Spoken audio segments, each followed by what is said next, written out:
All right, thank you for joining the Obsolete Gamer Show. I am Jay Rock, and today we are happy to be joined once again by Johnathan Wendel, also aka Fatal1ty, 12-time world FPS champion. Hey, thanks for joining us today. Hey, thanks for having me on the show again, buddy. No problem, no problem. So this GaCuCon cruise is coming up in just about 12 days, and I wanted to get your thoughts on that. But before we go into that, I was looking at your Twitter feed, and I was seeing that you were out at CES. Can you tell us about what's been going on with you and what was happening at CES this year? Well, I go to CES a lot in any of the computer conventions. I built a brand around kind of my fame as a gamer to make products for gamers. So Fatal1ty Gaming Gear, basically I make products for gamers for about 15 years now. So I've been making everything, started from the mouse pads and making these are the headphones that I'm making right now. Nice. And these are we just debuted these at CES this year. These are the FXM200. So basically these are like really ultra light gaming headphones. And then also you have removable microphones, so you can plug the microphone in very easily right in the side. So if you want to have a microphone, you can plug it right in the side and have it like that. Nice. Yeah, that's really cool because a lot of times, like you have headphones where you can kind of like push it in, but then, other ones it's attached and you have to like move it out the way if you're using like another mic, or you just don't want to use mics, you're just using sound. That's really cool. That's detachable like that. Yeah. So, I mean, people, these headphones are for gamers that play on the PS4, Xbox, mobile gaming, and also PC gaming. So it's a very versatile gaming headset. Basically for all gamers that want to have that comfort and durability, but also have that pure monster sound in the headset. So these are our newest Fatal1ty branded products. And we also released some new Fatal1ty Intel gaming motherboards. So those are coming out right now too. So bunch of new product coming out in the market. So CES is kind of the place you go show it off and announce it to the world. Hey, this is what we're doing. And but yeah, CES is also a great time to talk to other people to build on future business. So I went there also for to discuss on expanding the brand and the product line. So I use CES and not only to market, but also to do research and to build new relationships in the space. Yeah, that's really interesting because a lot of people who have an opportunity to get into gaming, whether it's through professional gaming or other means, they always talk about trying to make those connections. And you being so successful, not only in your gaming career, but also as an entrepreneur and business owner, can you just give us, like, I guess the people that question, like, how important that is building those relationships? I mean, CES, E3, I see a lot of people meeting and talking. It's not just parties and checking out games. So. Yeah, I mean, well, the thing is, there's, I mean, you can meet people in many different ways. I mean, some people do business where they meet online in a game and play together and just want to see how you are as a person. But for me, I just, I'm in a fortunate situation where everyone kind of knows me. So it's very easy to set up meetings and so forth and to talk to a lot of people. And, I have a big dream and a vision for Fatal1ty brand to keep growing. So, I mean, we're already worldwide, but it's a matter of like expanding that product line and building more products for gamers and, truly being like the esports lifestyle brand for gamers. And, I started back in 2002. I sponsored some gamers, some tournaments and so forth, and kind of just kept doing that over the years. And, it's a company that was built by a gamer that's lived in the battlefield. And, it's not someone just like, hey, we're making gaming gear or something like that. So it's, there's a lot of weight and a lot of trust that people have with my brand.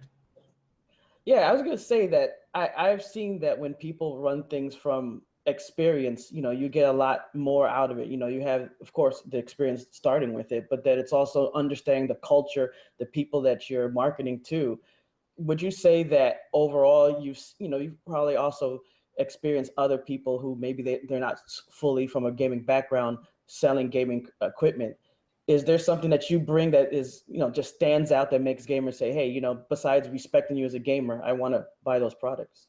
Well, the thing is, I know how to win. So I try to educate people on why you're buying Fatal1ty products, like why you buy a Fatal1ty motherboard, why do you buy Fatal1ty headphones. So I had the insight of, playing, 8+ hours a day throughout my career. And even still today, I mean, I still play probably 2 to 6 hours a day of Overwatch because I'm just, I like the game a lot, and a lot of my friends are playing. But yeah, I was always a step ahead of the competition in my competitive play, but I was also a step ahead of people inventing products because I knew what it took to win the game. And so being a player and being in that position, I was always inventing in my own mind of what I would want to improve my game. And then when I realized that I was doing this for myself, I was like, why don't I do it for other people? And so, because I was already, I was telling people, go buy this, go buy that, get this, get that.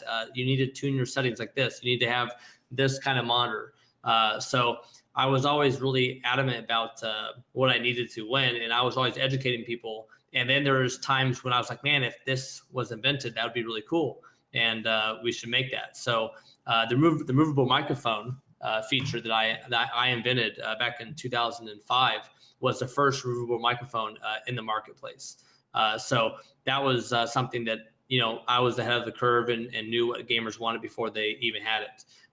The same thing with the large mouse pad. I mean, the printer pad in general was something you could buy at CompUSA. So it's a really big mouse pad, right? Mm-hmm. Well, the thing is, it was marketed as a printer pad, and I saw it and I was like, wow, this is a really good big mouse pad. And so, for 3 years, I increased their sales. I called up and talked to that company. I'm like, hey, like, how's your sales going? And they were like, it's actually, our sales have tripled, I'm like, just being very confident. I said, you're welcome. We had a good laugh on the phone and so forth. And then I was like, I'd really like you to make my product for me, the Fatal1ty mouse pad. I like to use what you guys have already created because I love it so much and I win with it. And but I want to bring this to Europe and Asia. And so gamers in Europe and Asia didn't have this product yet. This was like a USA only sold product. So I'm always looking for things to bring to the market, something's new and different, and educate people on how to take advantage of it. So you said that you're playing Overwatch. How is the Twitch stream and all that going? I mean, that Overwatch in itself has just been blowing up. I know that Blizzard really want to get it up there so it can be up there with like League of Legends as far as pro gaming. Yeah, I mean, I think it's like the top 3 or top 5 for most watched games right now on Twitch. I haven't been streaming a whole lot of Twitch lately. I've been really busy just working on the business and so forth. But one of the things I always talk about is people that live stream, especially on a single PC streaming setup, because a lot of the guys who are really making money they have two PCs set up, so they can stream really high quality and also play to their full potential of like playing on their own designated computer. But a lot of people don't have enough money to buy 2 computers. So what I suggest is to these players, like, the reason why we make the Fatal1ty gaming motherboards is so you can overclock it, because the OBS and XSplit are going to take a huge amount of resources from your CPU. And to get those frames back, you really need to overclock your computer. So I overclock mine from 3.2 to 4.6 gigahertz. And like in games like Battlefield and so forth, where I was getting like 90 or 100 frames per second, and sometimes it peaks 144, whatever. But when I overclocked it, I was 144 solid all the time. So overclocking your computer while you live stream on a single PC setup is pretty much vital to playing to your full potential. Overall, what drew you to Overwatch? I mean, I love that kind of CTF style, and I love the fact that it's teamwork based. So you have people go into a game like that and think, hey, I'm going to be solo and do it all alone. But no, you really have to play in a team or you'll get wrecked. Yeah, it's crazy. It's like you're only as good as your weakest link, So, and the games today are built to be like this kind of, you have to rely on everyone. And yeah, it's addictive. It's fun. It's fun to play with friends. It's easy to play. Easy matchmaking. The overall cosmetics of the game, of how it looks visually and how the characters are laid out, is also appealing to a lot of people. Is probably going to be the next big esports game. I believe in that. And it's just a lot of fun to play with friends. I mean, I hop on with my friends every night and play the game, and yelling and screaming at each other and talking smack, and it's just fun to play the game and get the competitive juices flowing. I was curious because, with your experience in a game like League of Legends, obviously we see how big that is, and it's using one map. But of course, there's lots of different strategies, lots of different characters, their strengths, weaknesses versus each other, things like that. What is your opinion about the difference between playing a game like that, where you're still going to end up playing a character that you like if you're top, middle lane, ACD, whatever, but it is one map, versus a game like Overwatch where you can also pick a lot of different characters, but you have a lot of different map dynamics? Yeah, I mean, in Overwatch, it's every character has a counter, so it's being able to dissect your opponent and dissect the map and pick the right character to maximize that potential win. When I play the game, like, if there's a Widowmaker, you just pick Winston, right? If there's a lot of tanks, you pick Reaper to do your DPS character. Some of these are like the basic things, right? So these are a lot of the basic things that people just don't know yet. But as time grows and grows, the more of the masses and the mainstream gamers that play Overwatch will know that. Of course, all the high-level players already know all the counters, and they're sometimes even the top players are just focusing on executing ults better. And so it's not so much about the gameplay, in between. It's more about like, how can we execute these ults and make this happen perfectly as a team. So it's interesting when you play with a bunch of random guys online, or just having like a dolo queue set up, and have 4 other strangers you're playing with.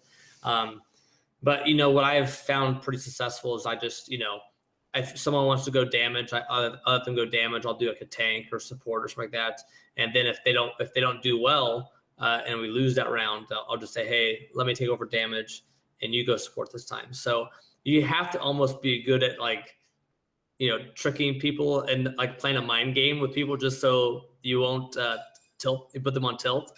Because if you tell someone like, you should never do that, you should never go that, and everyone gets so upset and angry, you're guaranteed you're gonna lose. Like, it's definitely gonna happen. Yeah, it's a ton of fun to play. I mean, I'm looking forward to playing another 2 to 6 hours again today. I just got on playing tennis for the last 3 hours. I've been trying to keep fit as much as possible. Yeah, I still love playing my video games, and I'm pretty excited. I got my new setup here, so I'm excited to play some more. So the GaCuCon cruise, it's awesome. I like the idea because it's a gamer cruise, taking the convention and putting it on a boat.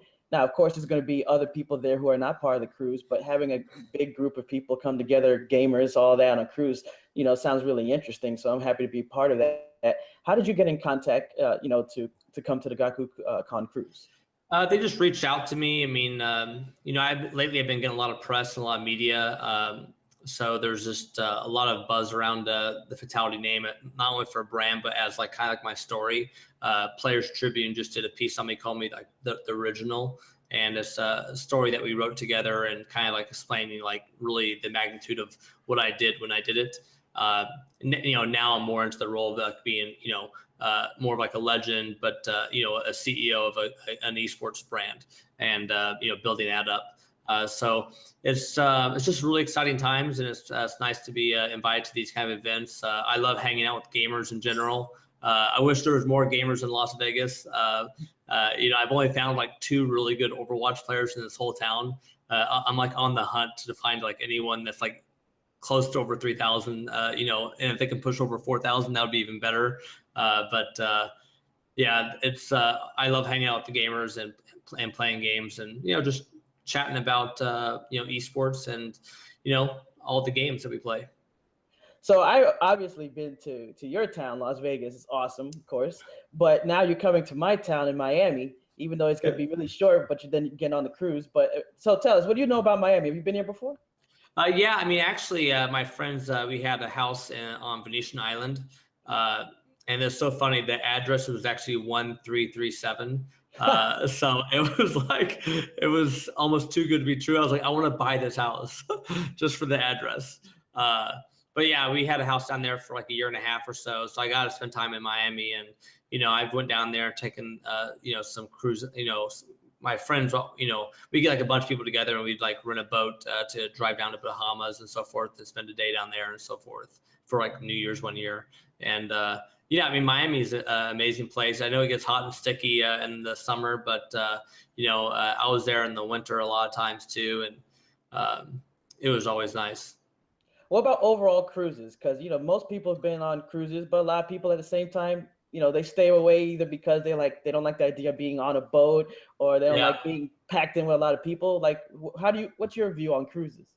I've only been on one cruise, and it was like for I think like 2 days, 3 nights, and it went by so fast. I mean, I just remember hanging out by the pool with everyone and just kind of like having a good time. I actually worked out a lot when I was on the boat.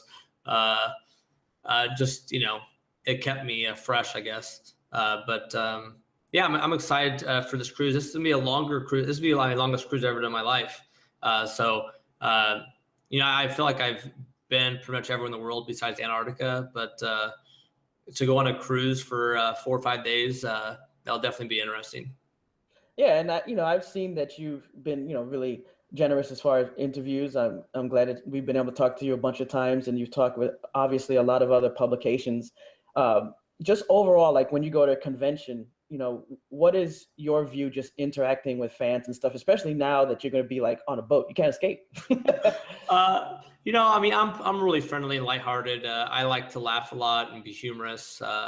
I'm gonna have a good time, I think. So people are really gonna meet me one-on-one and so forth to spend some time with me. I think they're really gonna get to know me a little bit better, and I think that's gonna be good. So I think for people to spend a little more time with me, it'll be beneficial. Yeah, that's cool. I mean, they're going to have things like quests on there. They're going to have LAN events. They're going to have the seminars where you can talk to various people. So it's always good to get that, because sometimes at a larger convention, you only get a few minutes, or maybe you see them on stage, but this is a little bit more intimate. They also have yeah, go ahead. Sorry. Oh, no, I was saying, like, I think they have me book like an hour each day where I have to like make an appearance or do something. So I think it'll be something like this, like where we're talking and so forth, or hanging out, or hopefully playing some Overwatch. I might have to bring my computer down there and make sure I'm ready to play. But yeah, I'm pretty excited for it. Yeah, and also they're gonna have like cosplay. Do you personally have like a favorite type of cosplay that you like to see? Like when you see it, it's like, wow, that's awesome. Well, I mean, I remember when guys did the Team Fortress 2, loadouts, or whatever, like the whole team. Like I went to a Comic-Con to get Dallas, I think, or something like that, and these Team Fortress 2 characters were all together, like 10 of them. And I was like, wow, this is like the best thing ever. And so I want a picture with you guys. And, when I was younger, I always wanted to do that kind of stuff. I think it'd just be fun. I mean, I still do it as an adult on Halloween. Who doesn't dress up for Halloween? But yeah, it's a lot of fun. I feel like in Vegas, it's cosplay here every day. Yeah, but no, I mean, on Halloween, it's insane here too. But yeah, it's. I think if I saw some people dress up as some Overwatch characters and so forth, I'd be pretty excited about it. I would dig that. So the cruise is on January 26th to 30th. What else do you have going on? That's about it. Just getting ready for that, I guess. We just finished CES, so just wrapping up a lot of the meetings and the people I met here at the show. Just continue to work on expanding the Fatal1ty brand. And I'm pretty excited for 2017. I think 2017, 2018 are going to be some interesting years. So, especially with esports blowing up right now, I mean, there's just so many different avenues I can go down. So it's kind of like just, picking the right one. Definitely. So overall, like when you see how esports have been blowing up on, just think about it. 20 years ago, people didn't even think that they'd ever have a path to be able to do gaming like this. Now you can work in gaming from the production level, from the programming level, art, everything, to actually being able to be successful as, professional gamer. Obviously, you're one of the originals, one of the legends. But what do you think of just the idea that now any kid can grow up and if they have the skills can be successful? I think it's amazing. I mean, I support it 1,000%. I mean, being the first full-time professional gamer, I've always had this envision that it would get to this level. So, every day doing these interviews with you and with interviews across the world, I've just been trying to be an ambassador to the whole esports coming. You know, I mean, I literally call, like, you know, esports is the sport of the 21st century. I mean, this is it's happening, and people want to buy the teams and want to be a part of these organizations, and anything esports right now is hot. So everyone's trying to be a part of it somehow. And you know, gamers that are able to make it on Twitch and on YouTube as personalities, as entertainers, to professional gamers making, you know, their salaries and winning the big checks. I think it's just amazing. I mean, it's surreal. I don't know how to say it. Like, it's insane and awesome all at once. So, you know, the people that are making millions of dollars, you know, every year, you know, sometimes even in a month, it's just amazing that, you know, gaming has come that far, and everyone's able to kind of cash in on it to some degree. It's an exciting space. I think it's going to continue to grow, and there's continuing to be new ways to be involved in it. And, you know, the people that work the hardest and try the hardest are the ones who make the top. You know, often just when you're new or when you're one of the first people and you do something great like that, it's awesome in that respect. So it's like, wow, this guy, you know, you have people, I mean, I've had people say, hey, you know, I got into gaming because I watched Fatal1ty. I know about him, things like that. So, but at the other hand, have you ever thought to yourself, hey, what would have happened if I was, you know, doing my gaming, if I was at my peak, you know, for lack of a better term, during this time where you see sports like on esports on ESPN and things like that? Well, you know, I mean, I think it's, I mean, some of the gamers are making a killing right now every month, you know, through Twitch and Twitter. Like, you know, when I was playing, we didn't have Twitch, we didn't have YouTube, we didn't have all that stuff.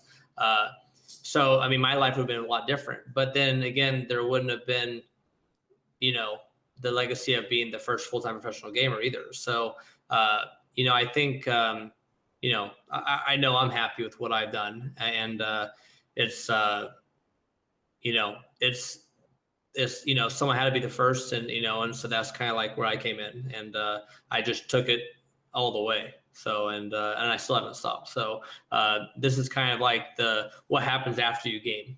So a lot of people are learning from me, not only from like competing in esports, like setting a standard there, but like, you know, how do you transcend from, you know, esport professional to like entrepreneur or whatnot. Yeah, and hey, look, not only will people have a chance to see you and hang out if they want to come out and do the GaCuCon cruise coming up in the 12 days, but also if someone's out there in Las Vegas and got some elite Overwatch skills, now they know your contact. Give me a buzz on Twitter at Fatal1ty. I'll if you live in Vegas, I'll be interested in playing with you, and you know, if you make the cut, maybe we'll play a lot more together. But so far, I've only found 2. Awesome. Hey, well, I want to thank you very much for coming on and talking with us today. It was great. All right, thank you for having me again.